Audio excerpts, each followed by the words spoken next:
There's no such thing as way too many books. You're just short of bookshelves or home space. The Spark Joy principle, introduced by Marie Kondo, explores the practice of keeping possessions that bring you joy or have a specific purpose. If a book brings you joy, helps you learn or grow, or is useful, it's likely worth keeping. And the rest, they are basically trash and excess baggage that need to be disposed.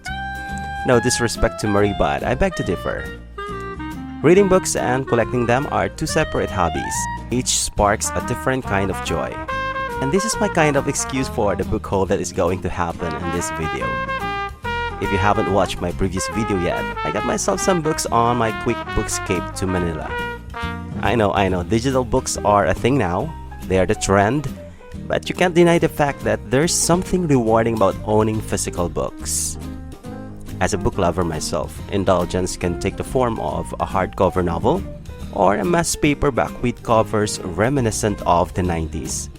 Yep, the joy you get in reading is worth a splurge. Ladies and gents, brothers and sisters in the literary art of reading, companions and comrades in my channel, Petals and Pages by Angelo. Brace yourselves for the Booksale book haul. First book is Icarus by Russell Andrews. When a burglary goes wrong on the opening night of his new restaurant, Jack Keller is left a widower and suffering from several bullet wounds. Suffering from emotional and physical turmoil, Jack becomes a recluse, until Kid Demeter, a young man Jack once regarded as a son, and who is now a formidable physiotherapist, bullies him into better health. Then Kid is found dead, but Jack cannot accept the view that his death was either accidental or suicide. Knowing he owes Kid for getting his own life back on track, Jack starts to investigate Kid's personal life and discovers he was a serial womanizer. He begins to identify and locate these women, but every time he speaks to one of them, they end up dead. Then, as he edges closer to the truth of Kid's death, he realizes that his wife's murder was the catalyst of all that followed. Honestly, I picked up this book just because of the cover. The cover is stunning, and look at that beauty. The Party by Robin Harding. One Invitation, A Lifetime of Regrets. Sweet 16. It's an exciting coming of age, a milestone, and a rite of passage. Jeff and Kim Sanders plan on throwing a party for their daughter, Hannah, a sweet girl with good grades and nice friends, and rather than an extravagant, indulgent affair, they invite 4 girls over for pizza, cake, movies, and a sleepover. So what could possibly go wrong? But things do go wrong, horrifically so, and Jeff and Kim's flawless life in a wealthy San Francisco suburb suddenly begins to come apart. In the ugly aftermath, friends become enemies, dark secrets are revealed in the Sanders' marriage, and the truth about their perfect daughter is exposed. So this has some mixed reviews on Goodreads, but I'm giving it the benefit of the doubt because reading is subjective. Third book is The Eternal World by Christopher Farnsworth. 500 years ago, a group of Spanish conquistadors searching for gold, led by a young and brilliant commander named Simón de Oliveras, land in the New World. What they find is the sunny and humid swamps of this uncharted land is a treasure far more valuable, the fountain of youth. The Spaniards slaughter the Utiza, the Native American tribe who guard the precious waters that will keep the conquistadors young for centuries. But one escapes, Shaco, the chief's fierce and beautiful daughter who swears to avenge her people, a blood promise that spans more than 5 centuries. When the source of the fountain is destroyed in our own time, the loss threatens Simón and his men and the powerful shadowy empire of wealth and influence they have built.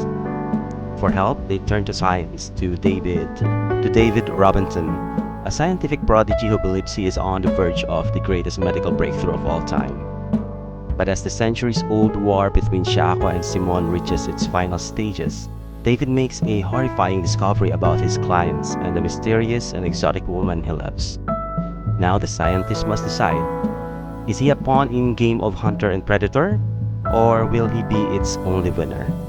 Well, it has basically all of the elements of a modern day adventure story with paranormal twist to it, so where could it go wrong? The Sanatorium by Sarah Pierce. A beautiful, eerie hotel in the Swiss Alps, recently converted from an abandoned sanatorium, is the last place Detective Ellen Warner wants to be. But her strange brother has invited her there for his engagement party, and she feels she has no choice but to accept. Arriving in the midst of a threatening storm, Ellen immediately feels on edge, and things only get worse when they wake up the next morning to find her brother's fiancée is missing. With access to the hotel cut-off, the guests begin to panic. This already feels like one of those atmospheric novels, definitely right down my alley, so I'm excited to read this one. Bones by Jan Burke. Only one person knows where Julia Sayre is, her killer. 4 years ago, the young mother of two disappeared, a story that soon became a personal mission for Irene Kelly. But the search for Julia proved fruitless. Now on death row for unimaginable acts of torture and murder, inmate Nick Parrish is plea bargaining for a life sentence, promising to lead investigators and Irene into the dark isolation of the Sierra Nevadas, where they will discover what really happened to Julia Sayre. But Parrish has other terrifying secrets and plans, and now his deadly focus is on the new potential victim, Irene Kelly. What I love about the teaser is it appears to me that this is a psychological character study of a killer. Yeah. Another book by Jan Burke that sounds intriguing is Remember Me, Irene. I'm not who I used to be. The remark, whispered by a stranger on the street to Irene Kelly, becomes all the more unnerving when the newswoman realizes she knows the man. He's Lucas Monroe, her former college instructor who had looked forward to a brilliant future. Now he's a derelict in hiding, an unlikely suspect in blackmail and murder. What happened to Monroe's life strikes Irene as bizarre, but it's what happens to him in death that fills her with dread. Her long-lost mentor is found murdered, and whatever the picturesque town of Las Pianas is hiding has made some people very rich, very guilty, and very dangerous. This sounds intriguing. The Couple Next Door by Shari LaPena. Anne and Marco Conti seem to have it all: a loving relationship, a wonderful home, and their beautiful baby Cora. But one night, when they are at the dinner party next door, a terrible crime is committed. Suspicion immediately lands on the parents, but the truth is a much more complicated story. Inside the curtained house, an unsettling account of what actually happened unfolds. Detective Rasbach knows that the panicked couple is hiding something. Both Anne and Marco soon discover that the other is keeping secrets they've kept for years.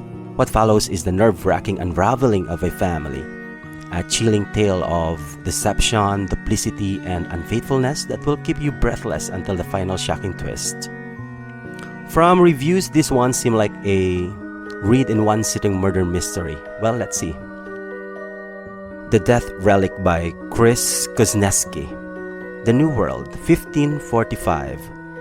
Vanquished by the Spanish Empire, little remained of the Aztec and Mayan civilizations. From the ashes of their cities, a unified legend emerged. Their conquerors possess a mysterious object, an artifact so powerful, so deadly, that it came to be known as the Death Relic. Yucatan Peninsula, present day. When Maria Pelati's research team disappears in Mexico, she calls Jonathan Payne and David Jones, who embark on a perilous mission to find the missing archaeologists. They soon realize that Maria's research may hold the key to solving one of the darkest mysteries of the New World. But their quest to learn the truth about the Death Relic may end up costing them their lives. According to the fans of Payne and Jones' series, from which this book is a part of, it has everything you could possibly want in a thriller. Give me something in the caliber of Da Vinci Code, I'm down to it. Dark Inheritance by W. Michael Gear and Kathleen O'Neill Gear. After being asked to raise Umber, a bonobo chimpanzee in his home as part of an experiment to discover the differences in learning patterns between humans and the chimps. Dr. Jim Dutton, an anthropology professor, begins to suspect that his primate pupil has been genetically altered and joins forces with Canadian journalist Valerie Radin to uncover the truth. I have never read anything that fell in the category of sci-fi thriller because basically science was never a favorite subject, but based on the premise, this one is worth the try. Yeah. Candle Night by Phil Rickman. For Bethan, the school teacher, the old superstitions woven into the social fabric of her West Wales village are primitive and distasteful, which is why she's pleased to welcome the sophisticated newcomers. London journalist Giles Freeman and his wife Claire. Surely they'll let in some fresh air, but the Freemans are keen to absorb this different culture, a whole new way of life, rejecting the advice of an old colleague who warns them of a hard and bitter land where they've always danced on the edge of the abyss. They soon learn that this community hides an ancient, bloody, and pagan secret, one that will haunt them forever. Phil Rickman was a British folk horror mystery writer. His works blended pre-Christian mythology, atmospheric landscapes, and human psychology. Sadly, he passed on last year, so rest in peace, Phil.